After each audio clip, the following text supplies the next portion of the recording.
Blood Warlock, Succubus Partner in the Apocalypse. Chapter 271 Charming Little Monster *A/N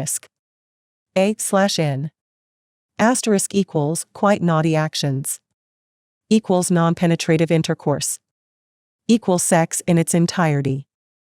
Southeast zone of the base, privileged area, current residence of Xieitain's group. Unlike when Kong Rong was in charge until a couple of hours ago, the vigilance of the village had dropped to historic levels.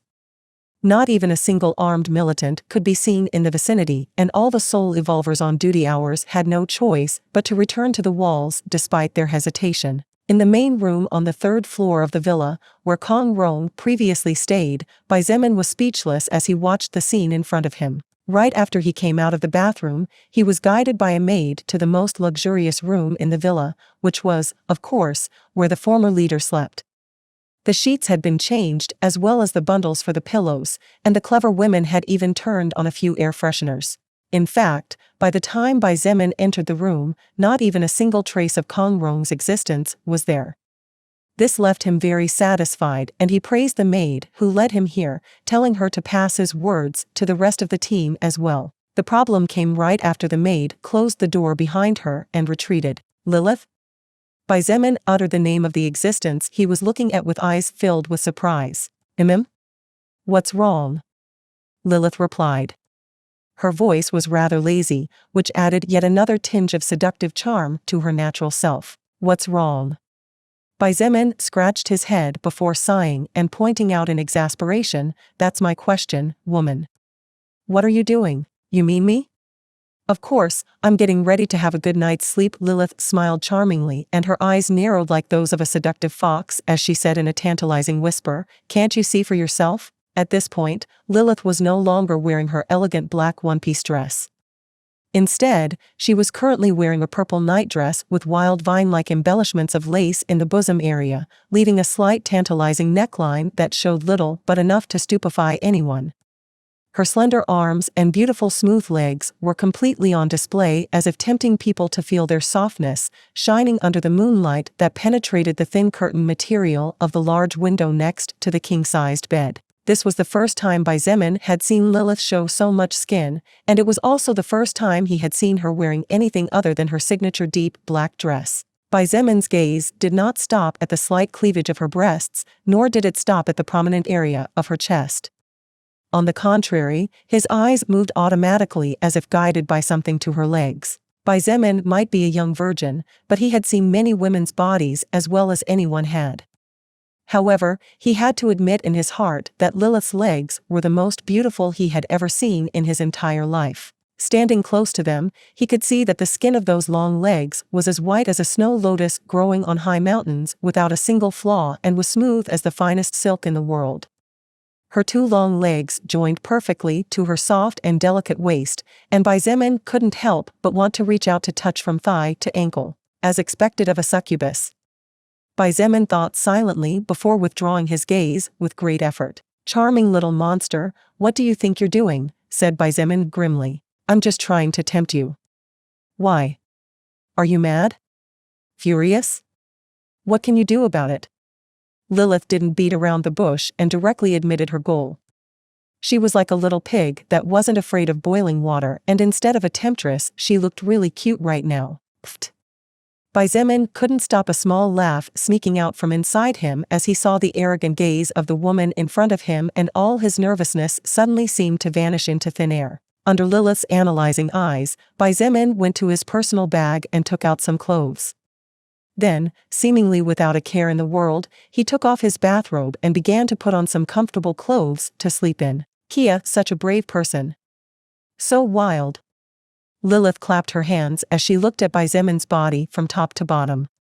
Her red eyes had a predatory glint, and a slightly dangerous aura emanated from her body. "Little brother Xietain, you have a truly great body, considering that you are barely in the first order. The charm of your body is even superior to that of many third-order existences." She murmured softly and licked her lips as she said with a hint of expectation in her voice, "I can't wait to see the day when you break the chains of time. No, even sooner than that." At the rate you're absorbing the soul power of existences stronger than you on a constant basis, when you reach third order or even before that, your charm will probably reach a level quite appalling for a lower existence, comparable to that of higher existences. Are you sure you're not secretly a charming demon like me? A charming demon like her? Xietain was speechless as his movement stalled for a moment. He actually found it amusing to be called something like that, for while he had even realized that he effectively could no longer be called average, he was pretty sure that Lilith had seen good-looking and charming existences beyond what he could imagine. Therefore, he simply ignored much of her words and continued dressing. After a few more seconds, Xietain finally finished putting on some underwear and athletic pants. Even with his torso bare, he looked at her speechlessly for a long time before saying, "Have you no shame? Even though you're just a virgin succubus." Lilith laughed out loud at Xietan's words. Her boobs, which were perhaps a little too big, jiggled violently, struggling against the tight binding of the lacy nightdress that restrained them as if they were protesting and demanding to be released. This little fox. Xietain secretly swallowed as he peeked a couple of times. "If you have no shame, why should I have shame?" Lilith pointed out with a happy smile, "Since we're both virgins, then let's get along, Keck. I'm not arguing with you anymore, you little minx." Xietain grimaced and walked to the right side of the bed as he pulled on a t-shirt. He opened the feather-filled quilt and after lying down on the soft silk sheet partially covered himself all the way down to his lower abdomen. The night had become especially cold on Earth since the arrival of the Soul Record. Xietain didn't know if this was happening all over the world or not, but even for the soul evolvers, the cold wind was a bit intolerable. This was also something that worried Xietain a lot since they were supposed to be in spring, considering their current location, so how horrendously low will the temperatures be in autumn, and, worse yet, how terrifying will the frosts be in winter? Good night. Xietain sighed with exhaustion and leaned over slightly to turn off the light from the lamp on the bedside table. The luxurious room would have been completely dark had it not been for the faint reflections of white light that the natural moon provided to the nighttime world. Suddenly, Xietain felt the bed move slightly and the sheets rustled in a particularly seductive and striking manner. Before he could react, he felt a svelte but curvy body leaning partially against his own and his breathing stagnated. Lilith. You. Xietain could barely speak haltingly. How could he keep his composure? On his firm chest, he could feel a giant ball that felt as soft as milkweed, and just below it, stuck to his right arm, a second giant ball with a slightly different shape due to the weight of the other one. "I'm cold, would you be so cruel as to push away a beauty in the midst of such temperatures?" Xietain heard Lilith's whisper as her warm breath hugged his right ear. Her voice was as sweet as the most beautiful melody, and the faint floral scent escaping from her red lips completely overwhelmed him. However, before he could say anything, something else that pushed him even further over the edge happened. Lilith, apparently not satisfied, lifted her right leg slightly and laid it gently on his leg. Then, as if teasing, she began to move her smooth bare thigh temptingly slowly upward, tracing the contour of the surface of his leg carefully as if she wanted to feel its shape in its entirety, barely stopping just at a dangerous area, just inches away from his manhood. Xietain sucked in a big breath of cold air and his dark eyes glittered with a touch of savagery in the midst of the obscurity. He could practically feel the entirety of the woman's body next to him. Her slim, firm abdomen without excess fat, her two soft breasts that while not colossal were certainly considerably bigger than average, the silky smoothness of her bare thigh, he could even feel the body heat of every part of her existence. Even though he was properly dressed, even though she was wearing a thin nightgown to sleep in, the thin material of the two pieces of clothing did little and nothing to cover what the mind could make out from as close a distance as the two of them were. Just before he went out of his mind, Xietain opened his mouth and bit his lips so hard that they cracked slightly until red blood began to slowly trickle out. Awakened by the pain of the self-inflicted wound, he finally regained some consciousness. "Pa." He raised one of his hands and roughly slapped the firm, fleshy ass of the naughty woman next to him. "Ah." Lilith looked genuinely surprised as a cry of disbelief escaped from her now wide-open mouth. You dare to spank me?" She muttered in shock before saying, "You know I can now spank you to death, don't you?" Xietain gritted his teeth and raised his hand high in the air again. "Pa, Because Lilith had always contained all her soul power to the minimum possible within her existence, more so when she was together with Xietain, her stats were not monstrously high. Therefore, Xieain's spank made her scream so loudly that probably all those residing on the third floor heard it as well as the sound of the slap. Lilith reached a hand back and felt the warmth of her right cheek that was still trembling softly from the clap. She murmured, "You have definitely left a red mark there. The mark of your hand and fingers." Xietain snorted, seemingly unperturbed, and said earnestly, "Let's see if you'll learn to behave now, you little minx." In his hand, he could still feel the fleshy firmness and tenderness of Lilith's ass. Her ass was big and her cheeks were meaty as well as soft to the touch. Although her nightclothes was in the way, the nightgown was so thin that it could be ignored. Lilith also snorted and said as if she were a bullied child, "Just wait. I'll make you regret for what you've done today." Huh? Who is afraid of whom? Xietain didn't seem to agree with her and refused to be inferior. Lilith said nothing more. Pouting lovely, she was well behaved and settled properly on the bed to go to sleep. However, she still clung tightly to his right arm, hugging him while her head rested tenderly next to his shoulder. Xietain secretly let out a huge sigh of relief. Fortunately, she understood his difficulties and stopped teasing him.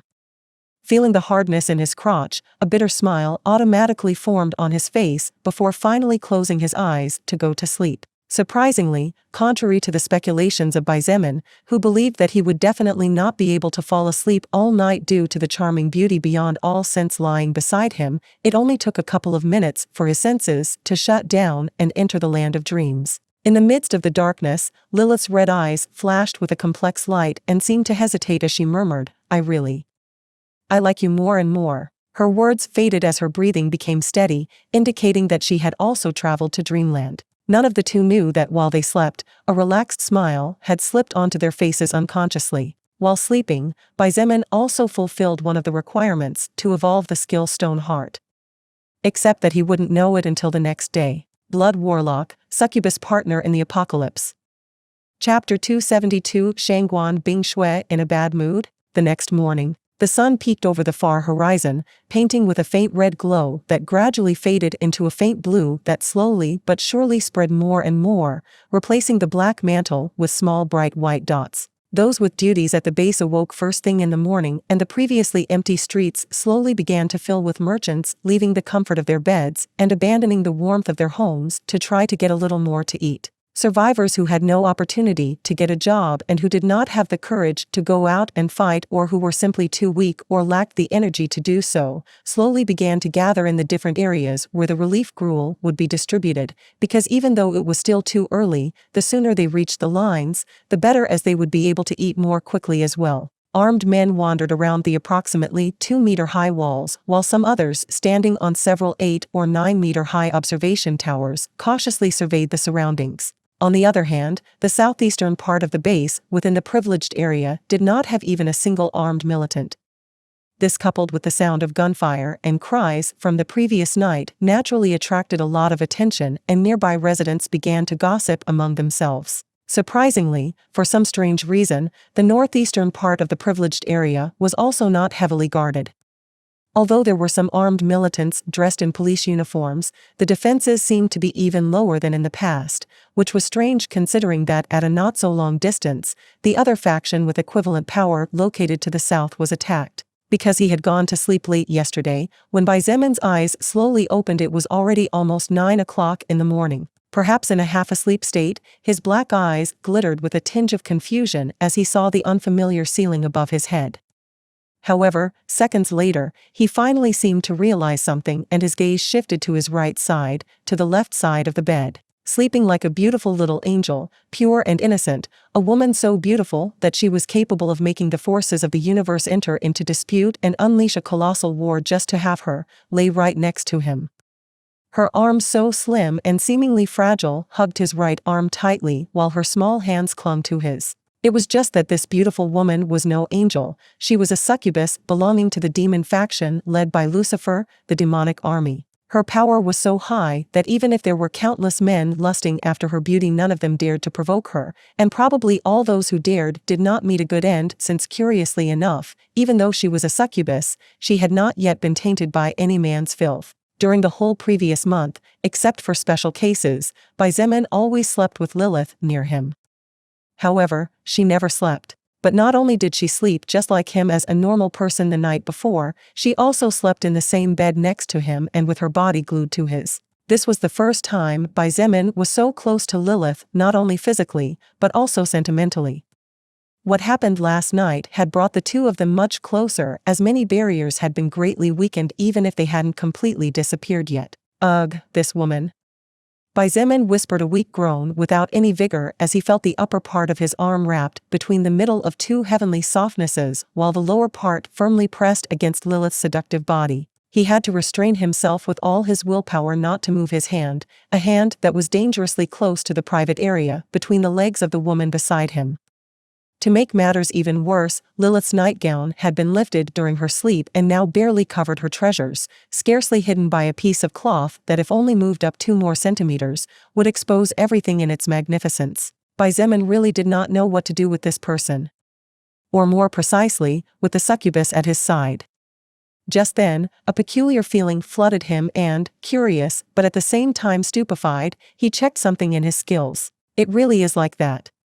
He muttered quietly to himself and suddenly felt more tired for some strange reason as he looked at the skill stone heart. The requirement to trust wholeheartedly in a being outside the comfort zone was now complete. Previously, Xietain already trusted Lilith 99%. But what happened last night was enough for that 1%, which seemed so hard to increase, to finally tip the scales all the way to one side. When a person was willing to sleep in the same bed next to someone else in a world as dangerous as this one, then it meant that this person was trusting his or her life to the other, since when one slept, one's defenses would drop to the minimum possible, and even if one managed to react to an imminent attack, suffering injuries would be anything strange. But Xietain knew that Lilith could not attack him or play any dirty tricks against him, or otherwise her strength would plummet dangerously, and even her life would not be guaranteed. This was the way the soul record protected the weakest of those who had already broken the chains of time. However, just before going to sleep, Xietain had slapped Lilith on the butt quite hard. Regardless of whether it was a slap without any malicious intentions, a slap was a slap. Therefore, if Lilith took it as a grievance, she had the right to retaliate against him. She had the opportunity yesterday not only to kill him, but also to do whatever malicious thing she wanted with him. Xietain already knew that she did not want him dead, or else she would not have been helping him so far and instead would give him false information to push him to his death. Therefore, it was obvious that she needed him alive, or maybe something his body had without him knowing, something like super talent and the like. Lilith could have had that in case what she wanted was something like that. However, she did nothing against him. On the contrary, even now she had her eyes closed and a sweet worry-free smile on her usually playful expression. What did it all mean? Simple, Lilith needed something from him, but it was not something that would harm him. She didn't want his life, nor did she want something special into his existence, so what she wanted was probably his help in achieving a goal that Xietain felt would be beneficial to him as well. A simple action like last night's made the thin defensive barrier in Xietan's heart against her disappear, and now he trusted her completely. However, since he did not expect something like this, for some bizarre reason he felt tired, and moments later he fell asleep again. In the villa's large rest room, 3 unexpected guests appeared today at 10 o'clock in the morning. Surprisingly, these 3 people were none other than Lu Yin, Lu Xiaoyao, and Yin Tu. 2 maidens approached with some dishes containing chocolate-filled cookies, small fruitcakes, pudding, and other delicacies. At the same time, 2 other maidens began to serve the honey tea that had just been prepared. Among these maids was Fang Yi, Xiang Feng's mother, who after waking up early in the morning started working immediately. She did not want to abuse the help and hospitality extended to her. Sitting on the opposite couch from where Lu Yin was sitting, Nangong Lingxin and Nangong Yi looked at each other wordlessly. To say that they were incredibly shocked was not enough to express their current emotions. Shangguan Bing Shui grabbed the steaming cup of tea and brought it just below her nose to smell its fragrance before taking a small sip gracefully. Her movements were refined like those of an ancient aristocrat, coupled with her incredibly beautiful appearance made her look like a moving painting. Lu Yen sighed in his heart. Even he, at his age, was forced to admit that the 23 or 24-year-old girl in front of him was probably the most beautiful woman he had ever seen in his entire long life. Yen Tu's expression remained impassive.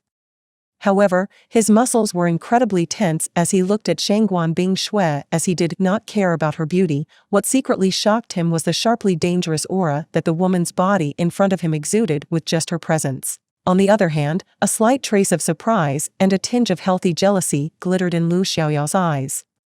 She was a beauty by nature, but in front of the two women before her, she still lacked a bit, especially so with the elegant lady who was tasting her tea. So, Shangguan Bing Shui set the cup down on the small porcelain plate and looked straight at Lu Yen.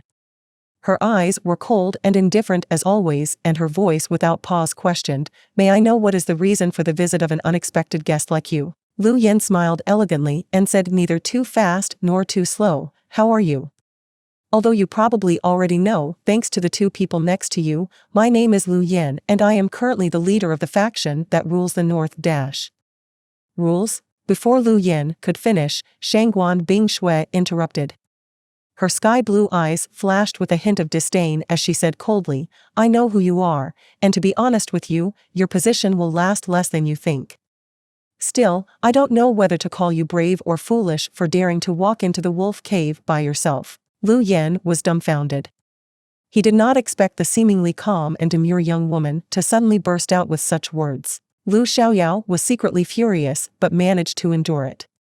After all, it was true that this was not her territory, so it was not good to bring out her spoiled princess airs in this place. Meanwhile, Nangong Lingxin looked at Shangguan Bing Shui weirdly. This was the first time in about a week that she had seen this silver-haired young woman in a bad mood. Nangong Yi shook his head and a funny smile appeared on his face. Although he had his theories, he naturally would not say it out loud as he feared he would turn into an ice statue the second after these words left his mouth. Lu Yen, though surprised, was not an ordinary person. After a slight surprise that did not appear in his expression, he calmly spoke again, "Since that's the way things are, then I won't beat around the bush either.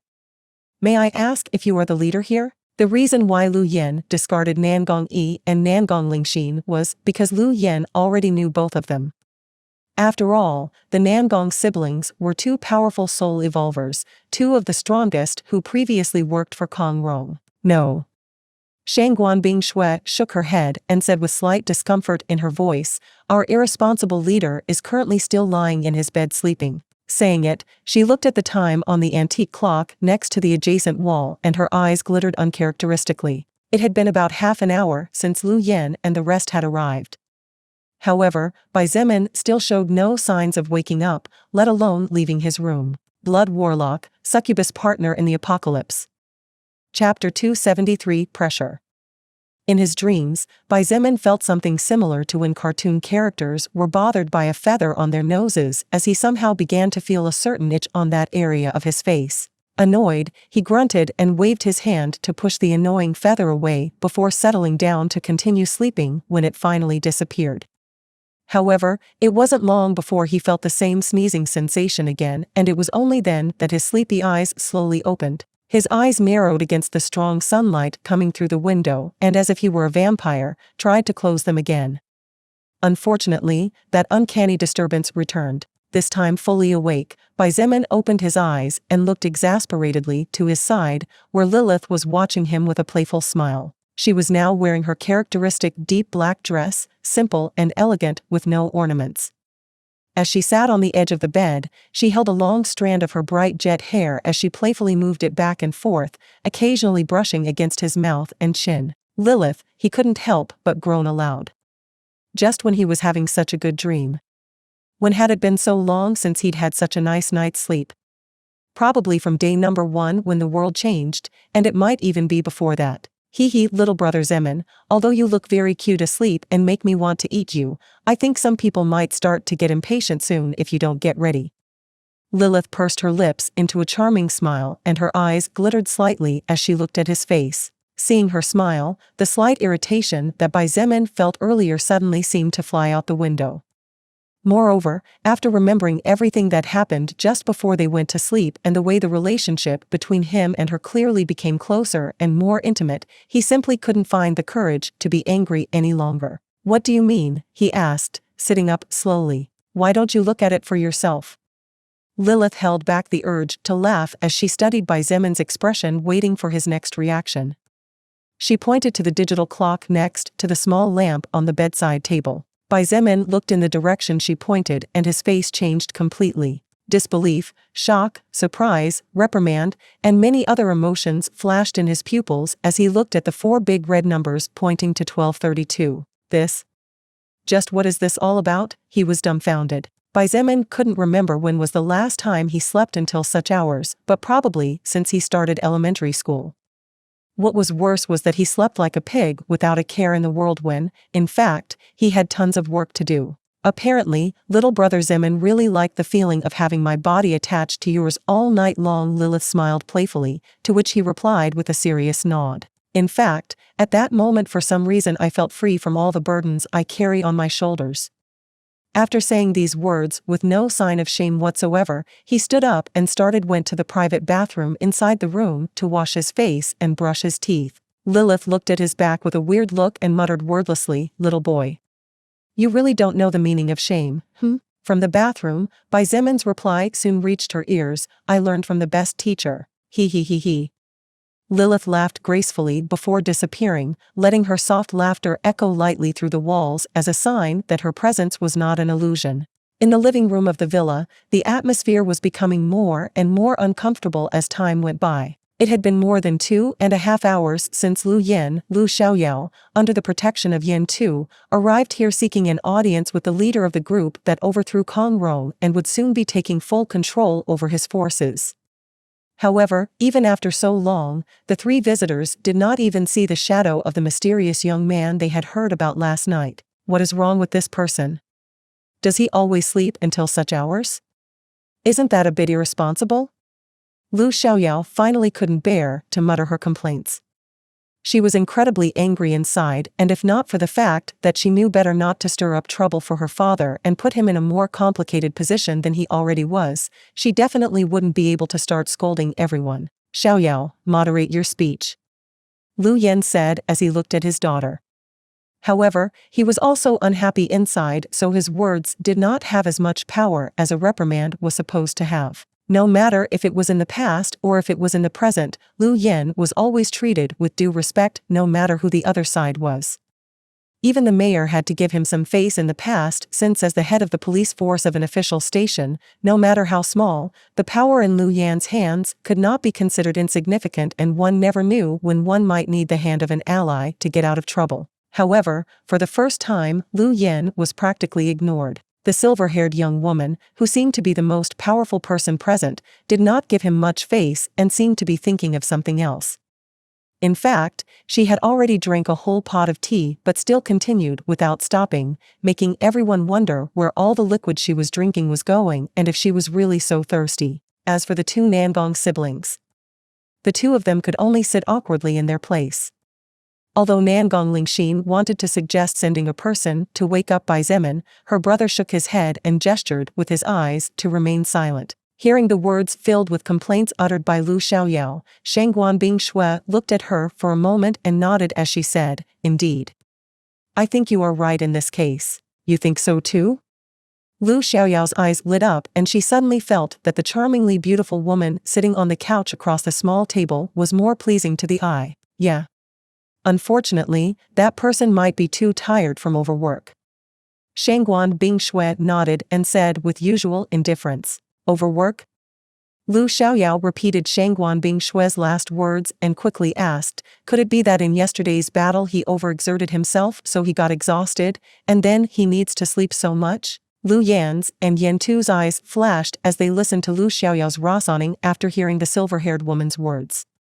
The 2 men exchanged a glance and both looked more relaxed. If that was really the case, then everything would make more sense. After all, it was hard for the 2 of them to accept that a person could take down Shan Li as easily and exaggeratedly as the rumors they had heard said. However, Shangguan Bingshue's words were like several buckets of ice water falling on their heads on a cold winter day. No. She shook her head and continued, speaking coldly, the battle against Kong Rong and his troops was too easy and none of us were exhausted in the slightest. Then, you? Lu Xiaoyao was stupefied. Since it was so easy, then what did she mean by her previous words? Not only Lu Xiaoyao, her father and Yan Tu were also confused about this matter. Nangong Lingxin blushed and Nangong Yi could barely contain himself from bursting out laughing while his shoulders were constantly shaking, proof of how much effort he was making to restrain himself. Shangguan Bingshue did not respond this time and closed her eyes. However, a moment later she opened them again and her gaze shifted to the door as she said indifferently, "Looks like you won't have to wait anymore." The eyes of Lu Yin and the others automatically turned toward the entrance of the room and a few seconds later they finally saw a young man enter with leisurely steps and a carefree expression on his face. Hair as black as ink, dark eyes as deep as the ocean that glittered with the cunning of someone his age shouldn't have, a considerably handsome face even though it couldn't be considered striking. However, the most eye-catching thing was undoubtedly his body.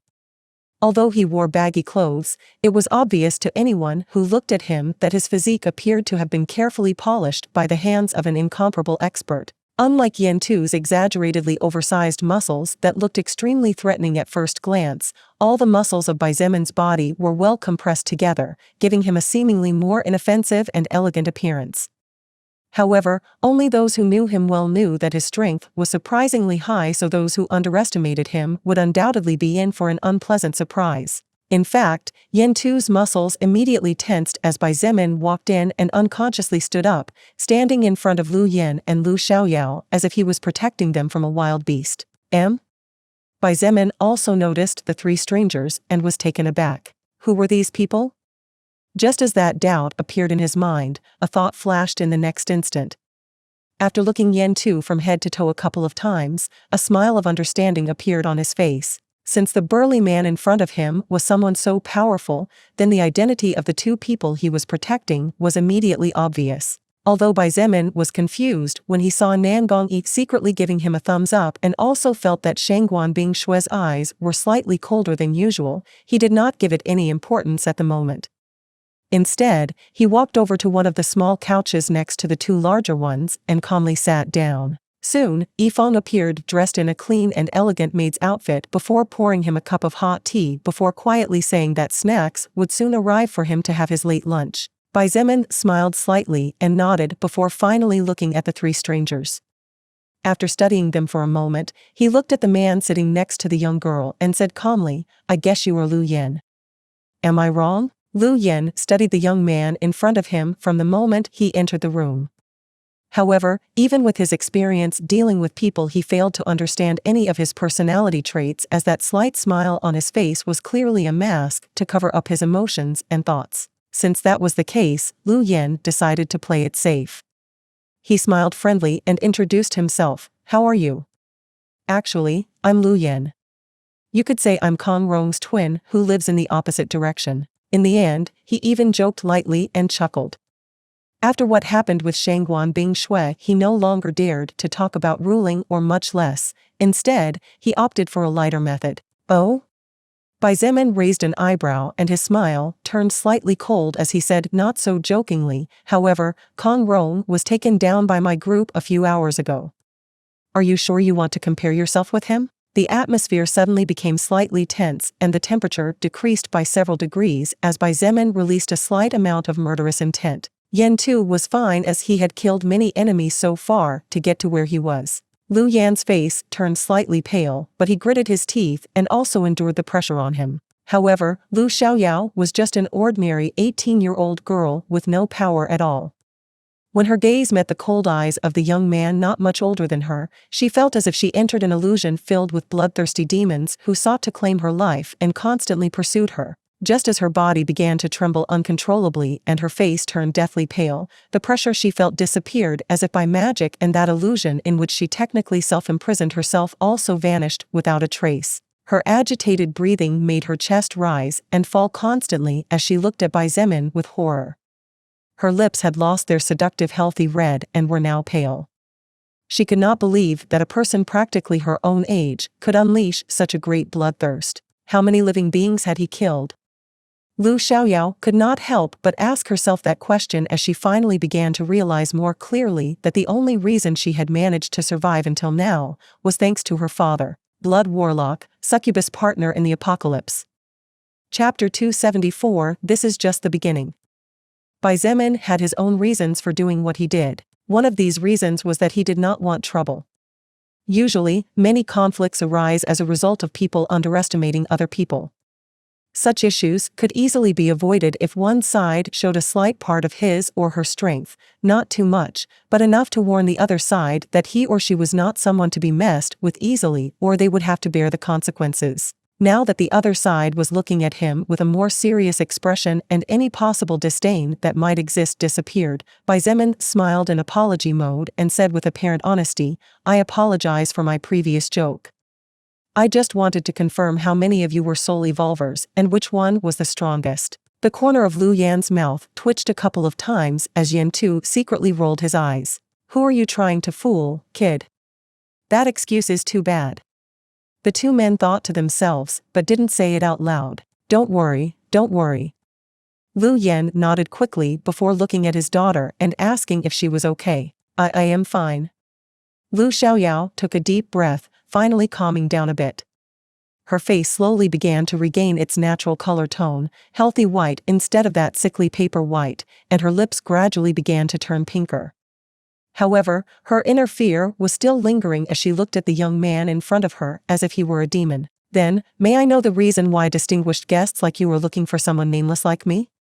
Although he said those words, Bai Zemin looked directly at Lu Yan, the leader of the three guests, with a slight smile. In fact, Bai Zemin already had a theory about why Lu Yan came here today, and he was 99% certain that his theory was correct. "No kidding, young man," Lu Yan stopped himself when he wanted to say something else, realizing that he didn't know the name of the person he was talking to. "Oh, my bad." Bai Zemin also realized his fault and apologized as he said, "Sorry for the delay. My name is Bai Zemin, the leader of this group. You may directly refer to me by my name." "Then that I will do." Lu Yan did not beat around the bush and looked at him severely before saying in a deep voice, "If I may ask, may I know how much time your battle against Shanli took?" Lu Yan looked intently into his eyes as if to see if he was lying, but Bai Zemin kept his eyes straight and his conscience calm. This made Lu Yan sigh before muttering to himself, "So it really was like that then." Shangguan, Bing Shui and the rest looked at Lu Yan, who suddenly seemed to have fallen into deep thoughts.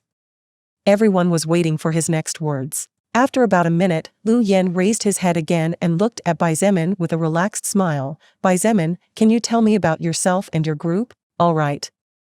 Bai Zemin nodded and began to tell honestly, not only about himself and the group of three that accompanied him, but he also talked about his faction in the south and the reason why he came here.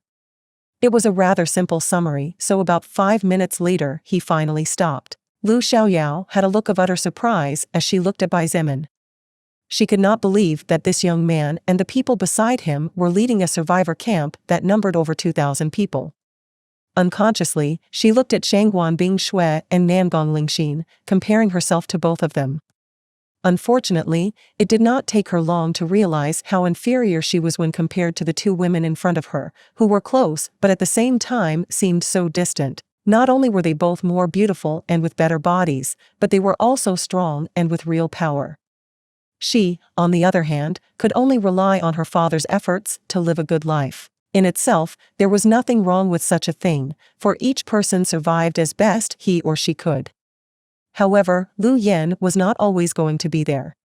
Lu Xiaoyao knew this, but only now did she begin to realize that her thoughts were too naive. If her father was gone one day, then what would become of her? Would she end up starving to death in a corner? In some zombie's mouth? Or worse, would she end up abandoning all pride and dignity, willingly becoming someone else's plaything? The mere thought made her young heart panic and she unconsciously clenched both fists tightly until her knuckles turned white. On the other hand, Lu Yan didn't seem too surprised. Apparently, he had somehow already expected such a thing. After all, even if one was strong, there were many things that could not be done alone. In this world, unless one was an omniscient and omnipresent existence, one would definitely need the help of another existence to survive. Since that's the case, I would like to apply to join your faction. Lu Yan finally decided. Shangguan Bing Shui looked at him and her blue eyes glittered unnaturally. Her lips curved upward slightly, and she couldn't help but think that the old man in front of her was actually quite an intelligent person, unlike the pig who was locked in the basement of the villa without seeing the sunlight. Bai Zemin was not surprised by the apparently sudden decision Lu Yan took. He nodded calmly and remarked, being honest, it would be better for all of us if you team up with me. With the lower leader subclass as a reward, I will not allow another person to rise in power regardless of how small the overall strength boost is. Lu Yan smiled bitterly and nodded. In fact, if he were Bai Zemin, then he would also do the same. Unfortunately, since the other side's power surpassed him, he could only try to gain as many benefits as possible. Since Bai Zemin had been honest with Shangguan Bing Shui and the others about the lower leader subclass earlier, neither she nor the Nangong siblings were surprised or confused to hear it. He continued, since you have decided to team up with us, then naturally I will not mistreat you. I can assure you that all your private properties will remain yours, and I can also give you a good status within my faction once the power ladder and social pyramid is duly completed. Since Lu Yan had surrendered without a fight, Bai Zemin could not be stingy and take everything from him. Otherwise, in the future, it would be difficult for him to win wars that could have been won without fighting and unnecessary deaths. Even if in the future he ruled over all of China, his honor would be stained with dirty water and no one would trust him for anything. Therefore, it could be said that Lu Yan's move was really smart. Sure, Bai Zemin could refuse and conquer everything by force. But doing that would only lead to valuable soldiers dying. Besides, this was not beginning village, having a person with established prestige like Lu Yan helping him set everything up would make things much easier for him. However, Bai Zemin's voice became serious and he said in a deep voice, let me tell you that the path I am trying to forge with the help of my team is not as simple as you think. My goal is absolute control. Absolute control. Lu Yan repeated his words and for some reason felt his heart sink. Absolute control. Bai Zemin nodded and said calmly but with a voice brimming with heroic spirit, to rule over China and become the king of a new dynasty, then advance northward to conquer the lands of Russia. At least, those are my short-term goals. HSSSSSS. Lu Yan, Lu Xiaoyao, and Yan Tu sucked deeply cold air into their lungs as they looked at the young man sitting on the couch with incredulity. Even the maiden standing nearby waiting to serve any need that might arise looked at Bai Zemin in shock. The king of a new dynasty? Conquering the lands of Russia? Such huge goals in his eyes were only short-term goals?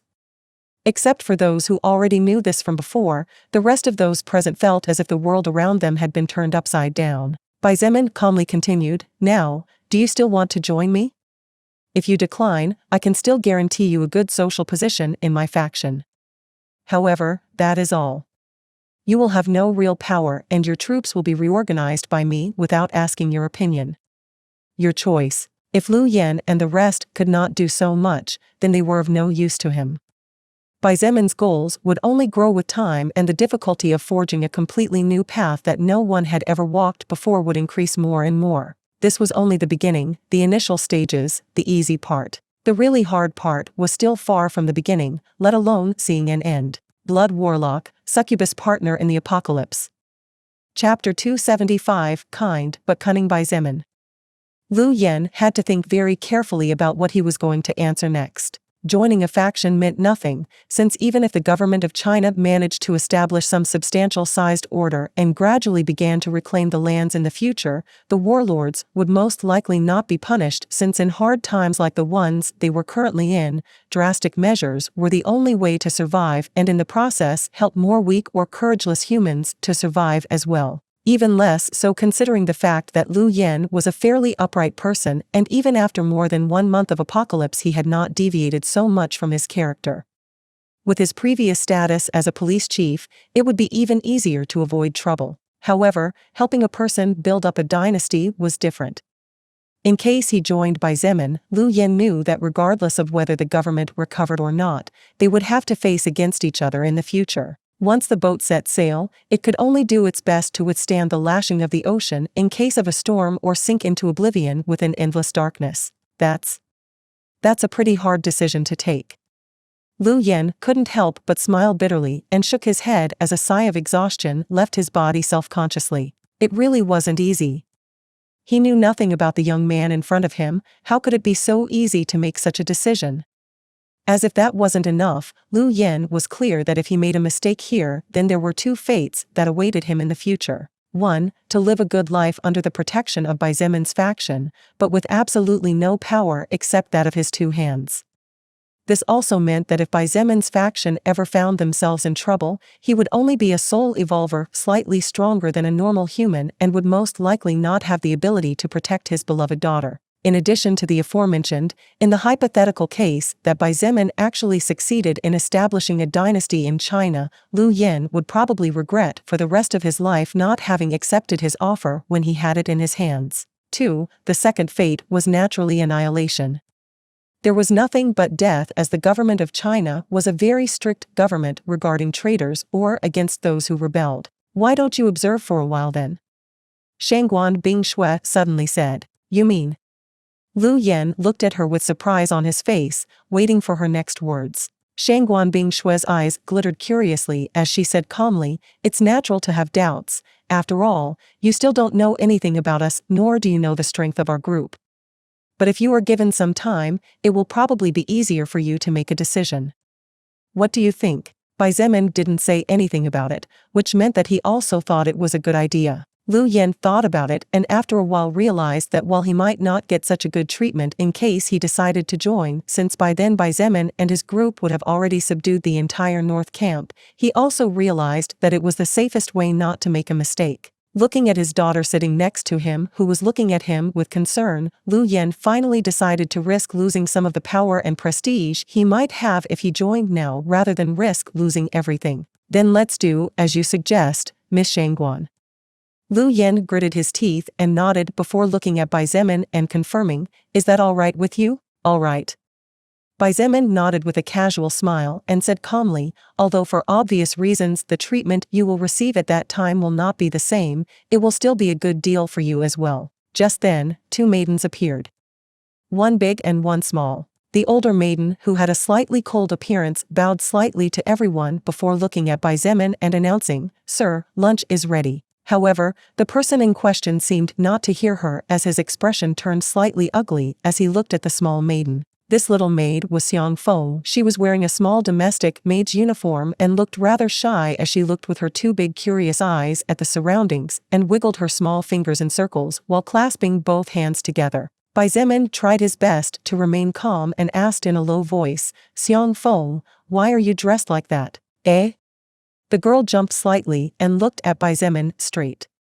She didn't seem scared of him and honestly answered, Big brother, Mom told me that now that the world changed, then I also needed to work so that I wouldn't have bad days like in the past. Everyone had different reactions when they heard such words that a 10-year-old girl should not say. Bai Zemin sighed in his heart. He understood that Feng Yi had good intentions. After all, as a mother, it was natural to want the best for her little daughter. However, he could not accept her thoughts. He knew that what Feng Yi was doing by slowly preparing Xiang Feng was the right thing to do. She would not always be there for her daughter, and if something bad happened to her, then the little girl of 10 years old would be left all alone. But if Xiang Feng worked as Bai Zemin's maid, unless he felt she could live well enough, and at the very least, she wouldn't have to worry about being bullied or exploited by other people, nor would she ever again have to experience the terrifying feeling of starving as life slowly disappeared from her soul and body. It was just that Bai Zemin couldn't accept it. He simply couldn't. Xiang Feng, come here. He waved his hand and called her over. The girl ran forward, but 2 steps later she stopped and timidly looked at all the people in the room. After hesitating a moment, she walked with her head down and stopped in front of Bai Zemin to look at him with her 2 dark eyes that shone like precious pearls. Bai Zemin pulled her gently and made the girl sit on his lap. Xiang Feng, can you tell Big Brother what you would like to be when you grow up? I want to be a doctor. The little girl did not hesitate and answered immediately. She looked incredibly excited as she said, "My dad was a doctor in the past, and I always wanted to be like him." After the mention of her father, the excitement in Xiang Feng's voice gradually faded and her gaze was filled with sadness. Although she was small and only 10 years old, she naturally knew that her father had died. While the meaning of death was somewhat distant and unclear to someone her age, Xiang Feng knew that those who died could not speak to or hug their families anymore. Even seeing them was no longer possible. "So you want to be a doctor?" Bai Zemin smiled. Although in the future, conventional medicinal means would cease to be of use and probably those with magical healing skills would become the new definition of doctor, it was still good to study and know the basics.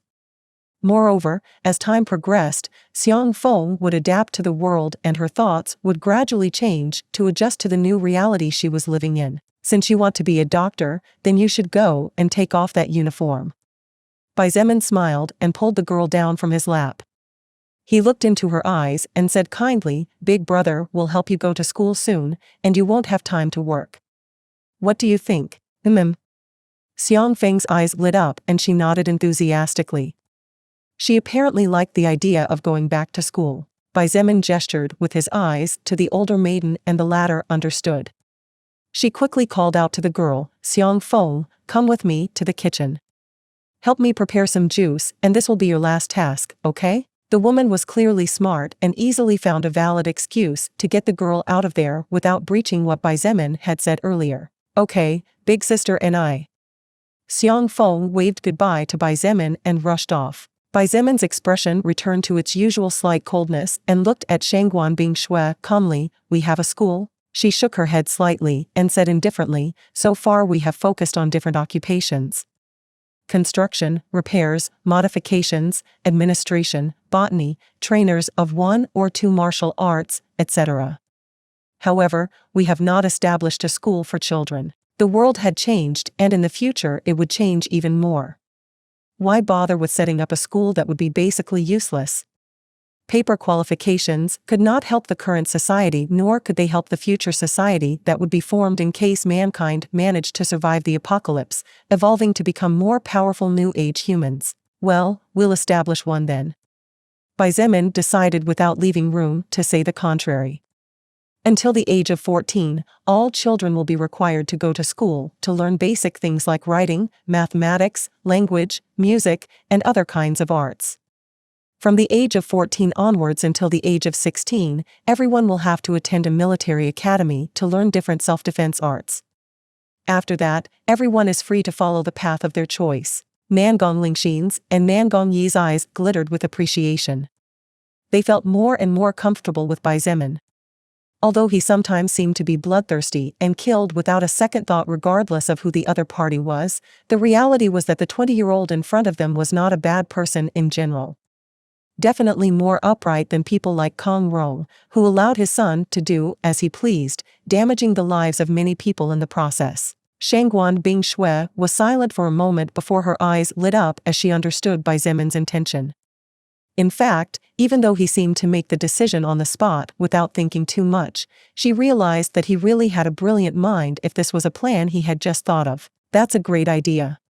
First, we will lay the groundwork for weak children, then, for 2 years we will instruct them how to fight and unconsciously impose obedience on their mind, which in cases of fatal crisis will allow us to have more fighters." As if that were not enough, by helping children in street situations and poverty, they will feel grateful to the people who were their guide and focus of light in the midst of a path of seemingly never-ending darkness. Shangguan Bingshui sighed. Even she could not help but praise his thoughts a little. Bai Zemin smiled slightly but said nothing. Many ideas flashed in his mind, he just needed time and suitable personnel to implement them after polishing them some more. Now we just need to start recruiting capable people. Nangong Lingxin clapped her hands. She was naturally happy that people like innocent children could find their place in this world. Regardless of his secondary motives, it was true that Bai Zemin intended to help since this was an idea that was born from seeing a 10-year-old girl working out of fear for the future. About that, Bai Zemin snapped out of his thoughts and looked to his left side. Lu Xiaoyao cringed a little under his gaze, but in the end, seemed to gather enough courage as she gritted her teeth and said resolutely, "If you don't mind, I could help you with the matter of the school for children and the military academy for teenagers." Blood Warlock, Succubus Partner in the Apocalypse. Chapter 276, New Problem. Sitting around a large wooden table in a dining room decorated with enough luxuries to allow a person to build a whole house if they were to sell them in the past, a group of 7 people was enjoying all kinds of delicacies while chatting with each other. On the table were different kinds of dishes. There were cold dishes, hot dishes, and the variety ranged from meat soup to stir-fried and sautéed vegetables. Such a food lineup might not have meant much a month ago, but today only leaders of powerful factions or people with enough power to explore cities or villages unexplored by anyone else could enjoy it. In fact, much of this food came from supplies in the village formerly owned by Kong Rong. After Lu Xiaoyao proposed the idea of helping Bai Zemin with the construction of a school for children and a military academy for teenager students, everyone moved to the dining hall where lunch for the day had been served under the guidance of a maid. One thing that Bai Zemin had noticed as they sat down at the table was that except for those who were still busy with different tasks, all the maidens of the village were lined up on the sides of the table. While such a thing was normal among the ancient nobility, Bai Zemin was not too pleased with such a thing as it would make these women look more like slaves than employees. Therefore, under his direct order, all the maidens retired to the kitchen where they could have their own lunch without having to wait for the leaders to finish. It was true, however, that everything necessary had already been served and prepared, so their presence was not necessary. While eating, the group chatted about base matters and Lu Yen gave many ideas to Bai Zemin on how to take control of the troops more easily besides expressing his full support. However, what surprised Bai Zemin the most was that Lu Yan's daughter, Lu Xiaoyao, was really smart. This barely 18-year-old girl was quite proud of herself, and it showed in her face and eyes, which from Bai Zemin's point of view made no sense since everything she had been and still was provided by her father. However, perhaps his display of strength affected her, or perhaps she was affected after comparing herself to women like Shangguan Bingshui or Nangong Lingxin that she seemed to mature a bit, and finally began to analyze things logically, bringing out her own potential. After conversing for about 20 minutes on the matter of the children's school and the military academy, during which time they discussed the personnel needed, the fields most needed, and those that did not need to be implemented in this new world, as well as the salary the workers would receive, the group proceeded to eat calmly while Lu Yen carefully explained the number of troops he controlled and the amount of firearms his faction possessed. Currently under my command, there are approximately 346 armed men. But only roughly 70 of them could be considered somewhat proficient in gun control, and that only applies to smaller caliber weapons without so much recoil power. Lu Yen thought for a moment before continuing. During the clearing of Tinyuan town, the bloody exit road we had to force open to escape from the seemingly endless wave of zombies, as well as the clearing of different surrounding minor villages up to the clearing of the current base in conjunction with Kong Rong's forces, many talented police officers died. I see. Bai Zemin nodded with an unperturbed expression. That many people would die or be infected in the process of clearing areas to open a bloody path to flee or when exploring areas for supplies was completely natural. Therefore, Bai Zemin understood that Lu Yen was forced to recruit men from among the rescued survivors, just as happened with Kong Rong's side. In fact, these survivors were more than willing to take a gun in their hands as only power could make them feel safe. But even if it was only for food, no one in their right mind would say no if presented with the opportunity to join the main forces of a faction. What are the most powerful weapons you have right now? Bai Zemin asked, and after a moment added, also, what about ammunition? You must have an approximation of how long it will last at the current rate, don't you? The most powerful weapon we have at the moment would be the Type 79 assault rifle, and we only have around 20 of those. A good deal of the arsenal was lost during the breakout on day 1 as we had no way to carry everything, and due to the chaos that had broken out inside the station, the time was getting tight. By the time we got back to the station after things had calmed down a bit and the troops had gained some order, all the weaponry was gone. Probably other survivors took it with them. Lu Yen sighed. The Type 79 assault rifle was a rather old gun and was based on the Soviet AK-47. There was no doubt that it was a powerful firearm, however, it was a rather outdated one when compared to weapons developed in modern times. Still, the Type 79 assault rifle was more than enough to take out zombies and could even break through the defenses of many mutated beasts with no problem, being able to actually pierce the shells of level 15 monsters, not to mention its dissuasive power against humans. As for ammunition, Lu Yuan grimaced and continued, I'd say we have about 3/10 of the total we had left during day 1. The number of zombies and mutant beasts we've killed to clear different areas and to protect the base easily exceeds 60,000 even if we leave aside the 100,000 plus that the soul evolvers killed. Besides, it is basically impossible for an armed man to kill an enemy with a single shot.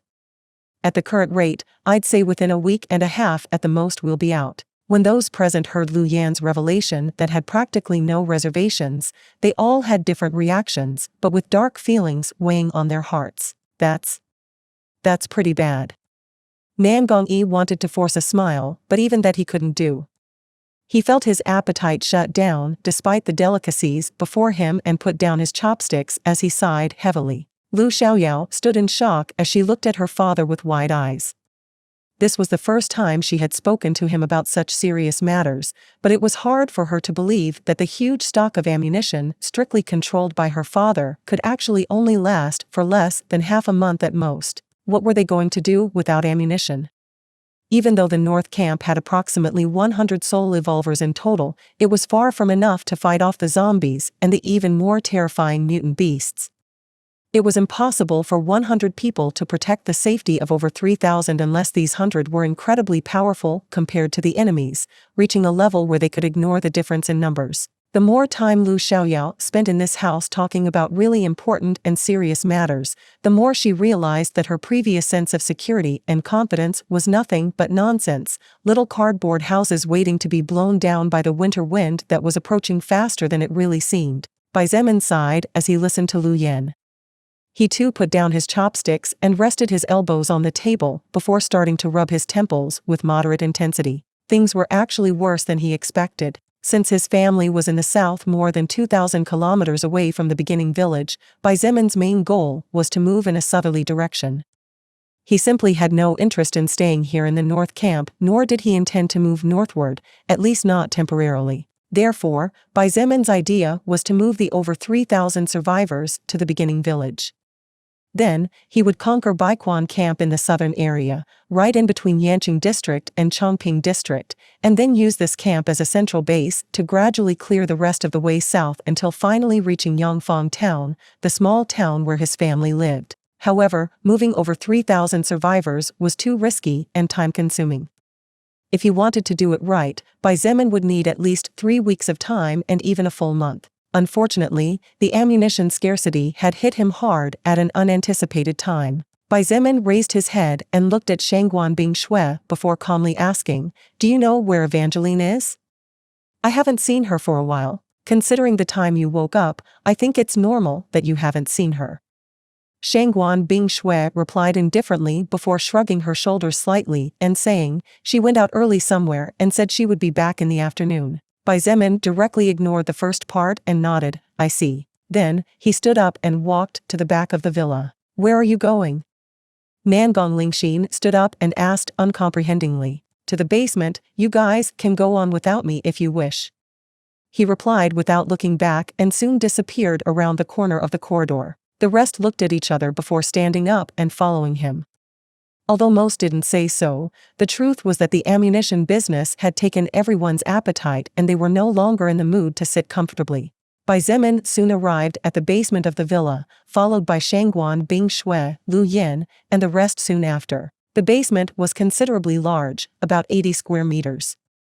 It also had good lighting, which made things even easier. Seeing the things inside the basement, Nangong Lingxin was dumbfounded and Lu Xiaoyao gasped for air. Wow!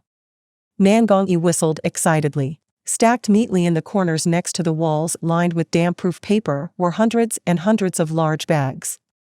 Bai Zemin had already opened some of them so everyone could see a vast amount of food inside. 1 kilogram bags of rice, packets of instant noodles, canned food, no less than 500 liters of pure bottled water, etc. There was even a rather large freezer with mutant beast meat inside. So much food. Shangguan Bingshui frowned, and the disgust in her eyes reached new heights as she looked at Kong Rong, who was tied to a pillar. With all the food here, the situation of the survivors wouldn't be so bad if Kong Rong was more fair. It was obvious that most of what he found during his force's expeditions was kept for himself with no intention of caring even for young children like Xiang Feng. Such behavior was something Shangguan Bingshui detested from the depths of her soul. She was cold, indifferent, but she did not see herself as such a heartless person as to watch another person starve to death if she herself had too much. Even Lu Yen was surprised. Although he also diverted some of the supplies his faction found and saved them for emergencies, the amount of food here was easily 5 times what he had in the basement of his own villa. As expected from the senior pig surnamed Kong. Lu Xiaoyao sneered mercilessly. Clearly he hasn't been storing the right stuff in the food storage. After almost being sexually abused by Kong Hong and narrowly escaping, Lu Xiaoyao hated the Kong family to the bone and wanted nothing more than to see them disappear from the face of the earth. She would lose no opportunity to kick Kong Rong now that he had fallen to relieve even a little bit of the hatred in her heart. Blood Warlock, Succubus Partner in the Apocalypse. Chapter 277 No Mercy. To begin with, talking about justice was difficult even in the past.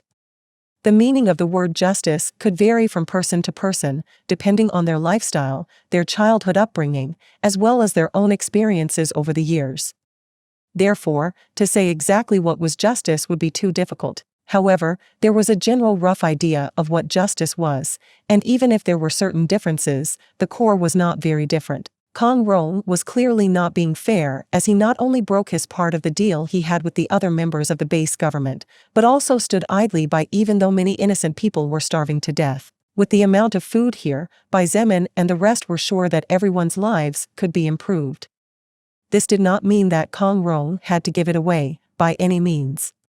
He could have opened different employment positions, and the survivors in the western area could have started to earn a living with their own hands. However, this did not happen. Still, Bai Zemin did not blame Kong Rong for his actions. In fact, he did not believe that such a thing was wrong to begin with. Even he himself had his own private food supply that he did not allow anyone to touch, and Bai Zemin was aware that even if some people starved to death, that food would not be provided no matter what. Because the main priority was his own survival, he was not an all-powerful, all-kind God willing to sacrifice himself for others. If he could help, then he would, but that was all. If a person asked Bai Zemin if he would be willing to die for another human being, he would smile coldly and scoff at that person. Therefore, he ignored everyone's reaction and approached Kong Rong to look down on him from high. The current Kong Rong was completely different from the previous one. All the confidence, pride, and arrogance that exuded from his body seemed to have completely died. His sparse hair was all disheveled and his gaze seemed dead as he stared at the ground. He didn't even seem to have noticed the arrival of the people in the basement. It was amazing that in just a little over 12 hours a man could undergo such a huge transformation. This was the result of losing everything and, to top it all off, just before tying him in chains to the central pillar of the basement, Bai Zemin told him the news that his beloved son Kong Hong had already died long ago. "Hey, Kong Rong." Bai Zemin called out to him. Both of his hands were comfortably inside his pants pockets and his expression was indifferent, as if he was looking at a small rock instead of another human being. However, Kong Rong did not seem to hear him, as his expression did not change and continued to stare at the same point. Bai Zemin sighed.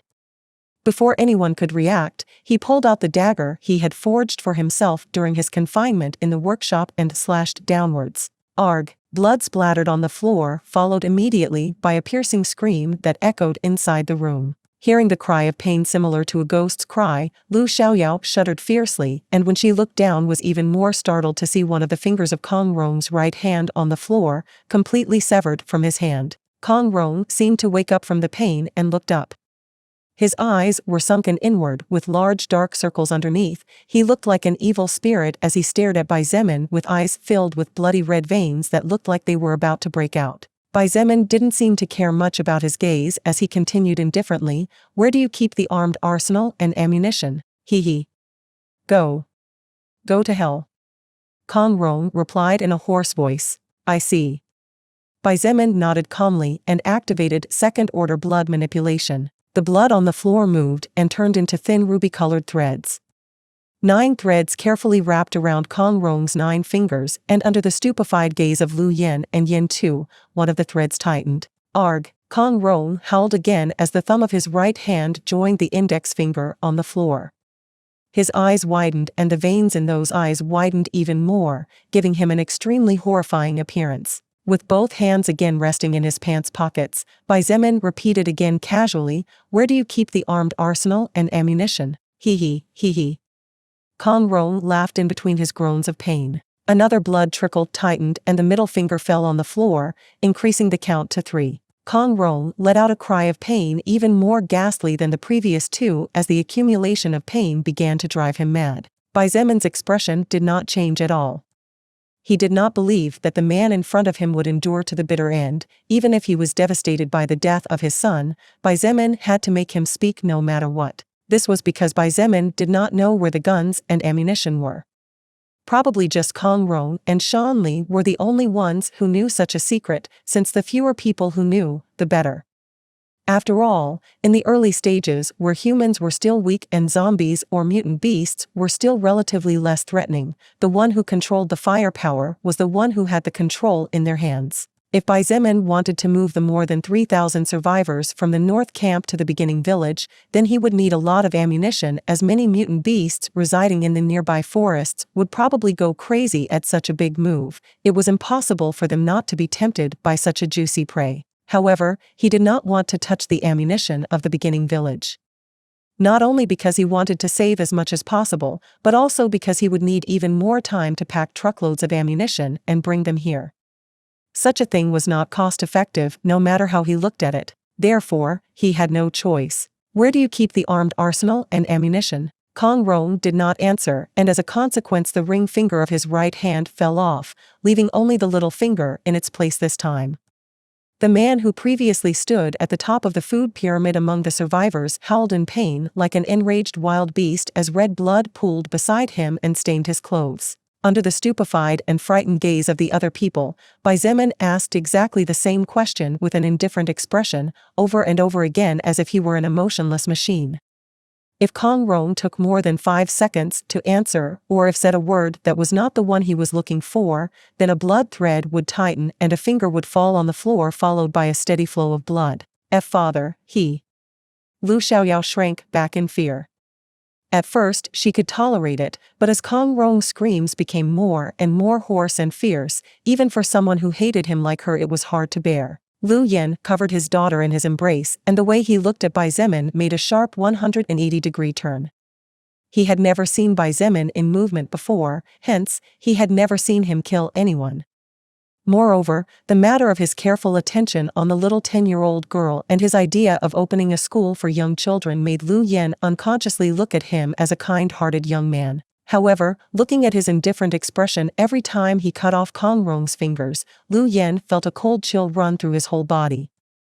A person who could do something like that surely could only be a lunatic person who was either sick in the head or a person who killed too much to feel anything. Just like Lu Xiaoyao, it was hard for Lu Yin to believe that a 20-year-old guy, only 2 years older than his daughter, could actually perform such cruel acts without even blinking an eye. What kind of trashy life did one have to live to become like this? Lu Yin did not know and Lu Xiaoyao did not know either. However, it was obvious that to get to where he was now, this 20-year-old naturally had to do many difficult things. Nangong Lingxin's face turned pale, and if not for Nangong Yi's support, she would have already fallen to the floor with weak legs. The basement obviously did not have excellent soundproofing, as from outside, the maidservants could hear the screams of pain. All of them shuddered in fear and moved away from the area immediately while praying in their hearts. Soon, the 10 fingers fell on the ground and the hands of Kong Rong that could no longer be considered hands were completely stained with blood. His whole body convulsed on the floor, and Bai Zemin had to admit that he had at least a little courage to endure this far. In fact, had it not been for him using blood manipulation to restrain the blood flow, Kong Rong would have already fainted and might have even died due to the constant blood loss. Shangguan Bingshui finally couldn't take it anymore and stepped forward. "Bai Zemin, don't you think enough is enough?" Even for her, it was hard to tolerate such a sight. Killing was one thing, but such heartless torture was on another level of cruelty. Enough? Xietain frowned slightly and looked at her blankly. This man probably abused his power to force himself on some women. Many starve to death every day, including young ones like Xietain. His scumbag son ruined the already difficult lives of who knows how many families, all because this pig allowed it. But still, you think it's enough? This was probably the first time Shangguan Bingshui did not know how to respond to something. In fact, from a certain point of view, the atrocities that Kong Rong committed either directly or indirectly were enough to have to die hundreds of times to pay for everything, and even then he would be left with outstanding debt. With a slightly pale face, she sighed and shook her head before standing silently with a cold expression. "This is the last time I ask you." Xietain continued as he manipulated the blood to surround a certain part of Kong Rong's body with a thicker than normal thread. The part was just Kong Rong's manhood. As he felt the thick thread curl over his pants, his body tensed and for a moment he seemed to forget all pain. Thin threads could easily cut through anything. But this one that was especially thick could not cut so easily, so everything in its path would be slowly shredded and then crushed into a bloody pulp. The faces of the men present turned pale as a sheet while the women closed their eyes so as not to see such a thing. "If you don't answer this time, after I turn you into a eunuch, I will throw you into the streets of the West area and pay several hungry survivors to play with you. I don't know if you understand me?" Xietain took a step back. His voice was flat, free of emotion, and he did not seem to be threatening but telling facts. Even the toughest man in the world would very probably break down in the face of such a threat, and Kong Rong was no exception to this rule. His eyes filled with tears as a flash of clarity shone in them. The man looked so pitiful as he muttered his son's name that many might feel sorry for him, but unfortunately, Xietain was unaffected by such things under the effect of his stone heart skill, much less so considering that the man in front of him was trash among the trash. Soon, Xietain finally heard what he wanted to know. After speaking, Kong Rong said in a dead voice, "Just kill me already. What are you keeping me alive for?" His voice seemed to be that of a person who had already given up on life, but Xietain knew better. With an expression as cold as ice, he sneered, "If you really wanted to die, you would have long ago bitten your tongue to kill yourself." Kong Rong's body shuddered slightly upon hearing this and did not respond. Xietain continued, "Do you know why you didn't? It is because you were scared of death. Even if you find yourself in this situation, even if your son died, you are still fearful of dying." After a pause and seeing that Kong Rong did not respond, Xietain nodded, "But since you want to die, then you can die now." Without delay and without letting his enemy say any final words, a thin blood thread pierced Kong Rong's brain right between his eyebrows, ending his life on the spot without even blinking. Blood Warlock, Succubus Partner in the Apocalypse.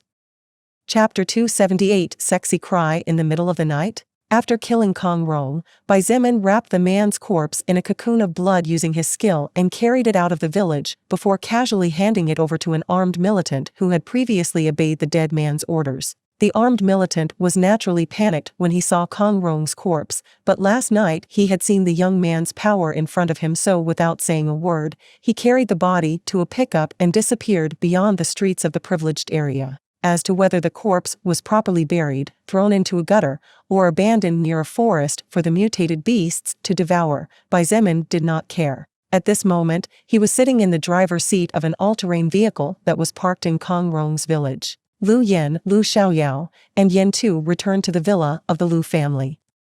Xietain ordered Lu Yin to gather the team leaders of his troops, since as the new leader of the North Camp, he needed to make himself known to everyone. At his side was only Nangong Yi. Nangong Lingxin and Shangguan Bingshui remained in the villa trying to use the satellite radio to establish contact with the beginning village. Although direct communications were practically dead due to the influence of the world's mana, if one knew the exact frequency of another satellite radio, then there was a possibility of establishing contact as long as the distance did not exceed a certain range. This was something that was carefully studied by an intelligence team in charge of studying the limitations and changes of mana in the means of communication. This team was only composed of 5 people so far, but they were all very smart with brilliant ideas and, in fact, they had already discovered that cell phones had not stopped working completely. It was just that the distance between two cell phones had to be less than 100 kilometers or the call could never connect. By the way, you apparently had a lot of fun last night. Nan Gongyi said out of nowhere, breaking the silence inside the vehicle.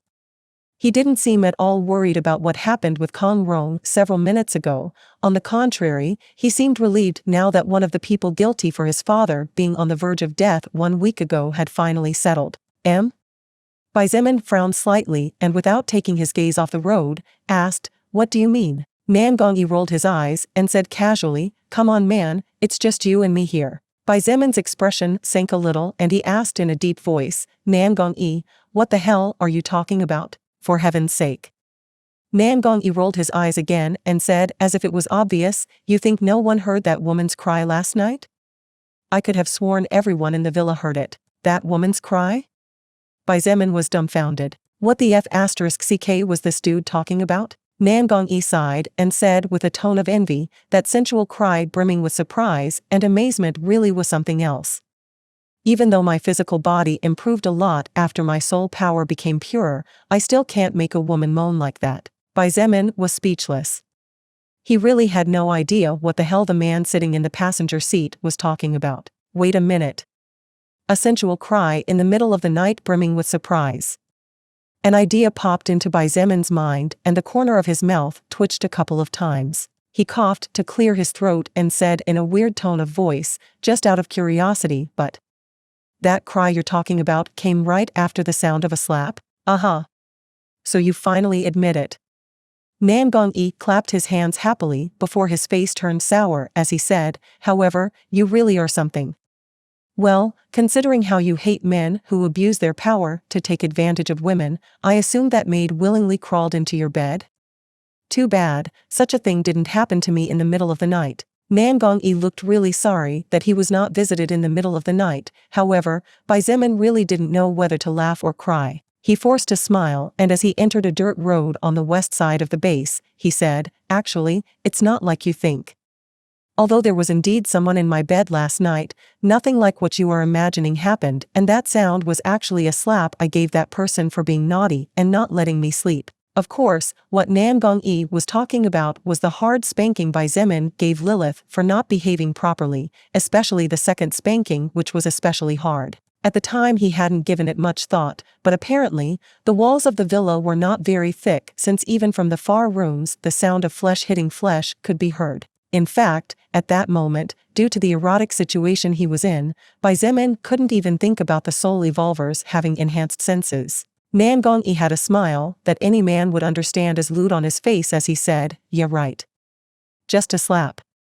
Just you, Shangguan Bing Shui, my sister, and I were the ones who came to this place. What other woman could sneak into your bed to act naughty? I'm sure Shangguan Bing Shui wasn't. Are you an idiot? If I had really slept with a woman I would say it straight out. Do I have to explain to anyone what I do in bed? It's really not like you think." Bai Zemin really wanted to clear up the misunderstanding. While he didn't care what anyone thought of him, the reality was that the woman they were talking about was Lilith, and he didn't know how he would react if heard strange rumors about her even if others didn't know who the mystery woman was. Now that you mention it. Nan Gongyi stopped laughing for a moment and the next instant he was speechless. "Really? Really not?" he asked again just in case as he looked at Bai Zemin with wide eyes. "That I don't, damn it." Bai Zemin sighed and stopped the vehicle outside a ramshackle house that was too close to the walls for the survivors to dare approach. As if unaware that the vehicle stopped, indicating that they had arrived at their destination, Nan Gongyi didn't know whether to laugh or cry as he said, "F***ck its mother. And here I was thinking that, Ha ha ha ha." He suddenly seemed to think about something as the next instant he started laughing out loud as if he found something hilarious. Nan Gongyi's mood was very good after Kong Rong died, so he unconsciously acted less bound in front of Bai Zemin. To begin with, he was always a man who said things straightforwardly and with nothing to hide, so he was not afraid to get along badly with the young man at his side. Although Nan Gongyi and Bai Zemin had only known each other for around 3 or 4 days so far, during that time a lot of things happened and the 40-year-old man came to understand quite a bit about the kind of person the 20-year-old was. "What are you laughing at now?" Bai Zemi growled. he had to admit that he thought quite highly of Nangong-yi. Even though the age difference was about twice as much, Nangong-yi was the type of person that Bai Zemin liked the most, since they weren't usually the type to plan behind your back to stab you later. He preferred to approach people who were a bit clumsy but straightforward rather than people who were too smart. Ha ha ha. No, well, if this was really all a misunderstanding as you say, then you might suffer undeserved injustice. Nangong-yi stopped laughing, but even so, Bai Zemin could see how he seemed to be struggling not to burst out laughing again. Undeserved injustices? Bai Zemin frowned before shaking his head and saying in an exasperated voice, "Forget it, man. Let's get to work." He didn't care about any of this business anymore. As long as people weren't spreading false rumors, which could make Lilith feel bad or uncomfortable, then that was enough. As for him, he didn't care what others thought of him. It wasn't as if he had to explain to anyone what he did or didn't do anyway. After saying those words, Bai Zemin got out of the car and Nangong-yi followed him after shaking his head and sighing. Because this place was on the outskirts of the area protected by the base's defensive troops, this particular courtyard was in extremely deplorable condition, to say the least. Not only did the house look like it was about to collapse at any moment, the wooden fences were broken and rotten, but there were also broken bags everywhere, and an extremely unpleasant odor in the air. What a foul smell. Bai Zemin remarked with a frown on his face. Even for him, it was hard to bear the rancid smell in the surroundings. Well, that makes it a good place to hide valuables, don't you think? Nangong-yi commented as he covered his mouth and nose with his forearm. Let's go. Bai Zemin hurried his pace and entered through the place where the door was supposed to be before, a door which had practically been ripped off and casually pushed aside. The interior was so bad that even homeless people would not want to live in it. Not only was it covered with old cobwebs, but there were also damp cardboard boxes with musty walls. Swoosh! Suddenly, from a dark corner of the house, a shadow leaped forward and bit fiercely toward the neck of Nangong-yi, who had entered right after Bai Zemin. Scram!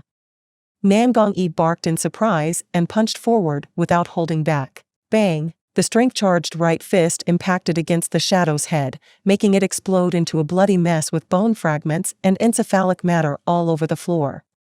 An extremely rancid smell joined the already putrid odor of the surroundings, making the situation even worse. Nangong-yi looked at the rat the size of a human head and was speechless. Bai Zemin chuckled, and as he walked to the back of the ruined house, he commented, "But I must say, this place really is good for hiding valuables, just like you said." That Kong Rong was smart. Not only is this place beyond the safety zone which prevents survivors from approaching, but it's also in bad condition and monsters can sneak in by jumping over the walls, so anyone who carelessly approaches could end up dying miserably. That old man really was cunning. Nangong-yi shook his head and sneered, too bad for him, he had a son who led him to his doom. Bai Zemin said nothing as he knew that even if Kong Rong didn't have a trash son, it was unlikely that things would have ended much differently than they did. Should be this one. Coming to a corner where there was a small hole in the floor, he stomped down fiercely and the wood exploded into thousands of tiny fragments. As the distressed wood timber that was practically perfectly camouflaged with the rest of the broken floor was crushed by Bai Zemin's foot, a staircase to the underground appeared before the sight of both of them. Obviously, the staircase had been built recently as well as the underground in general, as not only a large iron staircase had been placed, but there was even a switch near the second step and, surprisingly, after turning on the switch, light bulbs flickered for 2 or 3 seconds before everything lit up as if a second sun had been born underground. Blood Warlock, Succubus Partner in the Apocalypse. Chapter 279, Kind Evangeline. After descending the steps, Bai Zemin came across a considerably small rectangular room of about 15 square meters. The walls had been built with rustic wood and it definitely hadn't been put up by an expert, as parts of hard earth could still be seen on the other side. Even so, the lighting and general ambience were not too bad. Inside the room were about 10 large boxes of ammunition. Some ammunition was shotgun shells, some were pistol ammunition, some was light machine gun ammunition, and some was rifle ammunition. The red, orange, yellow bullets were stacked neatly inside the lock boxes. There are also several nails driven into the wood, and using these for support, there are no less than 100 small and medium caliber firearms, the heavier ones being held by strings or wires to keep them from falling. There are actually less than I expected. Xietain sighed as he spoke softly, his voice pressed by the small space of the place underground. How long do you think this amount can endure? Nangongyi asked, with a frown. He was a normal business worker before the apocalypse, so his knowledge of war tactics, military forces, armaments, and the like was by no means outstanding. It's hard to judge just from a glance. Xietain shook his head as he grabbed a handful of Type 45 pistol ammunition and dropped it back into the box. I don't even know how much is the daily ammunition consumption these guys have on this base, so it's hard to estimate. However, this amount of ammunition definitely can't last more than half a month. The small arsenal stored here was naturally incomparable to the amount of ammunition and weapons that Xietan's faction found when they opened the military camp pointed out by Wu Yijuan. After all, even if the Baiquan town police station had been accumulating ammunition for years, it was naturally impossible to compare to a military camp. Looking at the 100 or so guns hanging on the wall, Xietain realized that the only reason these guns were here gathering dust was precisely because of the shortage of ammunition. Kong Rong could have recruited another 100 men and armed them properly, but the already scarce bullets would become scarce at a much faster rate, and by then the weapons would be nothing more than a pile of steel, scrap metal that would only be good for melee blows. Humanity was still too weak after all. It was simply impossible for humans to survive in this new world without the modern weapons that were built in the past. When a human died, then there was no way to make up for that loss, and for a human to be born it took 9 months and years for that child to become a soldier. On the other hand, the beasts had a much higher reproductive rate, and the zombies could add all those who were infected by the vicious mana to their numbers. No matter which way one looked at it, humans were truly at the end of their rope. A large group of trucks, tractor-trailers, and other types of heavy vehicles moved forward, forming a small caravan of roughly 5 steel monsters driving along the base. The survivors quickly moved out of the way of the groups of heavily armed men with serious expressions, and murmurs began to spread, wondering if something bad had happened. Not only was it strange to see so many armed men gathering together, but it was even stranger to see vehicles driving in groups. Because gasoline had become an extremely valuable resource, unless one was a high-powered official inside the base or a powerful soul evolver capable of finding a large amount of resources on their own, no other survivor had the ability to bear the expense of owning a vehicle. Who in their right mind would be willing to trade precious food that could keep them alive for a tank of gas? Definitely no one. It was known that 99% of the survivors did not want to leave the safety of the base despite the bad conditions in which they were living, since the outside world was much more dangerous. Therefore, these survivors did not need any vehicle that after all would only become a black hole that would swallow all their property little by little. Not knowing whether something bad had happened or not, the survivors watched as the vehicles disappeared in a cloud of dust. They all wondered which faction had moved them. Xietain and Nangongyi observed from the side as the men moved the ammunition boxes and firearms to the cargo vehicles. After they found the arsenal where Kong Rong was hiding the guns he had, Xietain contacted Shangguan Bingshui using a military radio to inform her that they had found the goods and to request that she send a group of people with cargo vehicles to move the heavy equipment. Thanks to the fact that almost all of Kong Rong's armed troops had gathered during last night's attack, 100% of the team leaders had seen Shangguan Bingshui, so they knew that she was one of the people in the company of the new leader. Precisely because of this, it was easy for her to search for some people and instruct them to move to the indicated coordinates. As they moved the weapons and ammunition boxes, it was clear that none of the men present, not even the team leaders, were aware of this seemingly normal but very valuable location.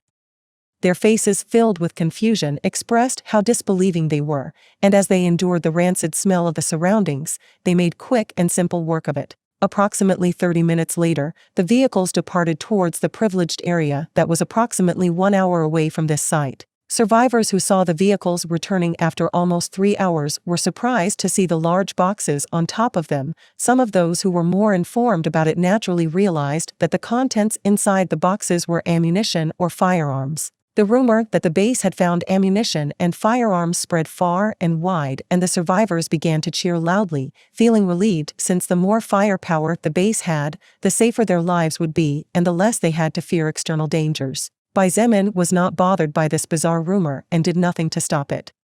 Although this result was not an expected one, it was also not bad for calming some of the more anxious people and suppressing possible latent problems. After discharging the boxes, Xietain simply dismissed the armed men and ordered them to return to their guard positions, while he along with Nangongyi moved everything to the basement of the villa. Inside the living room, Xietain, Nangongyi, Nangonglingxin, and Shangguan Bingshui gathered. "So, did you girls manage to contact Beginning Village?" Shangguan Bingshui nodded and replied indifferently, "It was somewhat troublesome. It took more than 2 hours before the radio waves finally connected with each other. We already reported the situation here, and a team of 20 soul evolvers led by Kong Lan and Fu Xiefeng will leave today in this direction." "Oh, apart from the 20 soul evolvers, there are also several drivers in around 20 buses." "I see. Although 20 buses is far from enough, I guess we can somehow make do with the vehicles here at the base."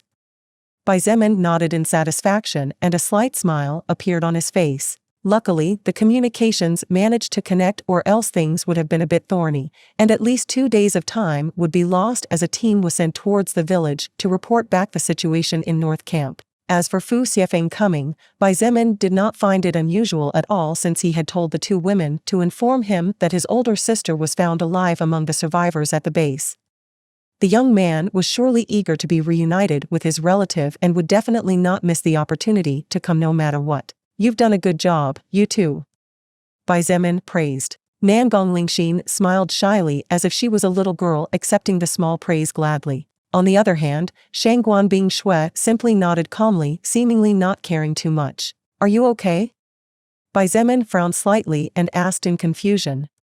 From today, when he woke up, he felt that something was wrong, but since Lu Yan was present, he couldn't worry about such matters back then. Shangguan Bingshui would most likely join her group 100%, aiming to unify the entire country under a single total regime.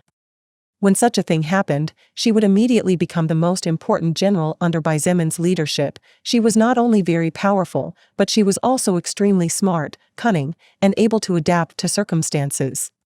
Therefore, what he least wanted was for unnecessary problems to arise that could easily be avoided beforehand. "You mean me?"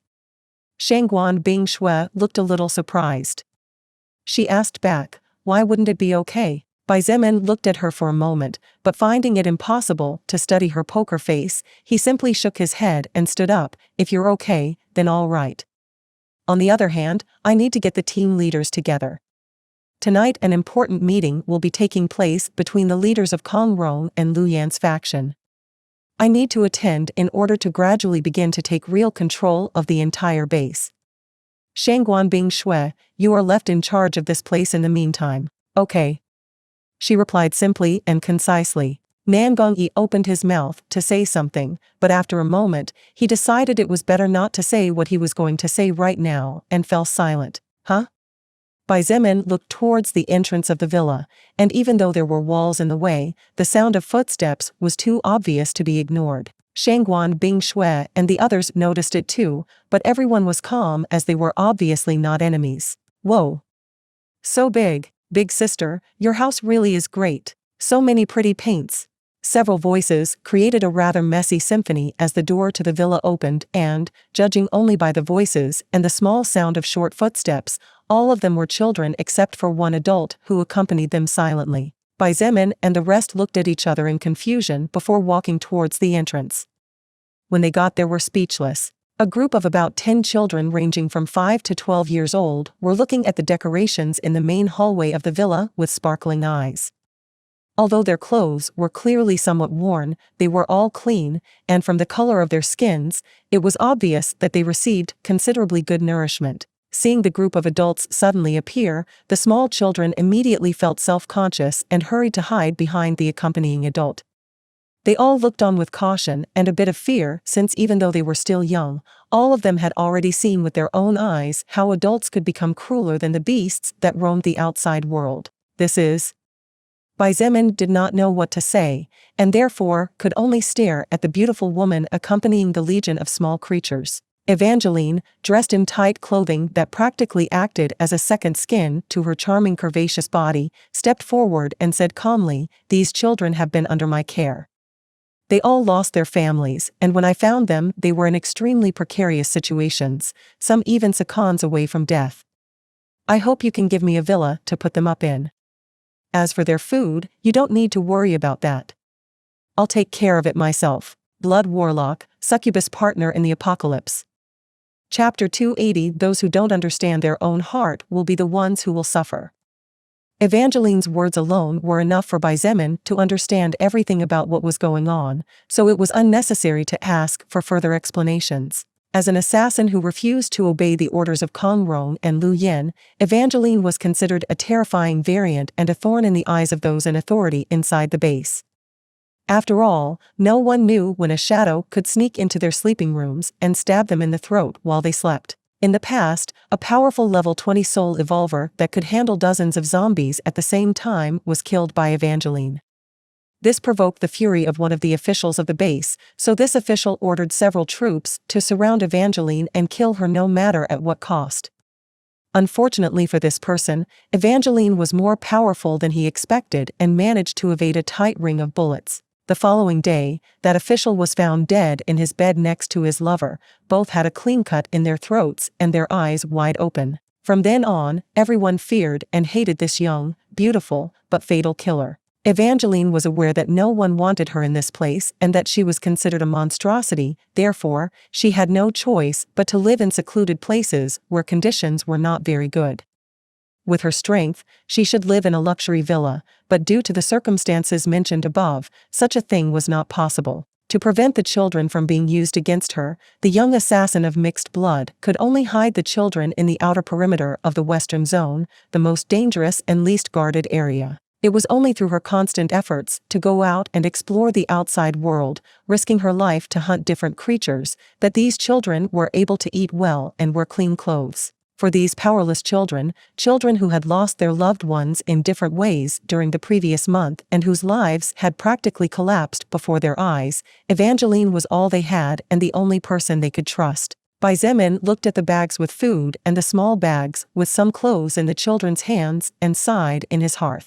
Who would have thought that this young woman actually had such a warm and kind heart? Many times, one could not be guided by outward appearances. Wasn't this a clear example of that? Evangeline might have cold and lethal eyes, but she was one of the few people in this world who went out of her way to help those who really couldn't do anything for themselves. I'm glad I didn't kill her at that moment. Such a thought flashed automatically in Xietan's mind as his lips curved upward slightly. All right. I'll give you a villa so you can accommodate the children. He nodded with natural calm. However, you'd better not get too settled in since you won't be able to live there for a long time. Why? She replied with a faint frown. She didn't think a villa was something valuable for a person like Xietain, as there were plenty of houses around and even in the eastern part of the base there were luxurious houses waiting for their new occupants. Therefore, there must have been a much more important reason for him to say such words. Xietain gestured towards the living room, and Evangeline understood his meaning. She nodded before looking at the children and said calmly, "Okay kids, you can go play in the backyard. You may not go to the front of the house. Am I clear?" "Yes, big sister." All the children nodded with serious expressions hard to see in the past on the faces of such young ones. Even though Evangeline's voice was indifferent, all these children already knew that this was her natural personality and that she genuinely cared about them. Xietain looked at one of the maids who had just approached upon hearing the commotion and ordered, "Take the children to the backyard. If there are any toys or balls, give it to them to play with. You keep an eye on them." "Understood." The pretty maiden bowed slightly and soon left, leading the children as if she were the mother of several chicks. Sitting in the living room, Xietain calmly explained the situation to Evangeline. He told her that the idea was to move all the survivors south and how a group of people would arrive to help during the move. After listening to his explanation, she nodded to herself and finally it all made sense to her. In fact, if they would soon be leaving the base, then it wasn't necessary to make too many changes, it was just a matter of waiting. However, if you want to move over 3,000 people, I'm afraid it won't be that easy to accomplish. Evangeline pointed out with a frown. Shangguan Bing Shui took a sip of apple tea and nodded. Indeed, she is right. Many people have already settled here and I doubt they are all willing to leave their homes. From the point of view of many survivors who haven't seen zombies or mutant beasts for a long time, this area was safe and they didn't need to worry about their safety. Some of them will definitely believe that they have no reason to follow you. What will you do then? Xietain smiled slightly and replied without any fluctuations in his voice, if there are people who wish to stay here, then they are free to stay here. As simple as that.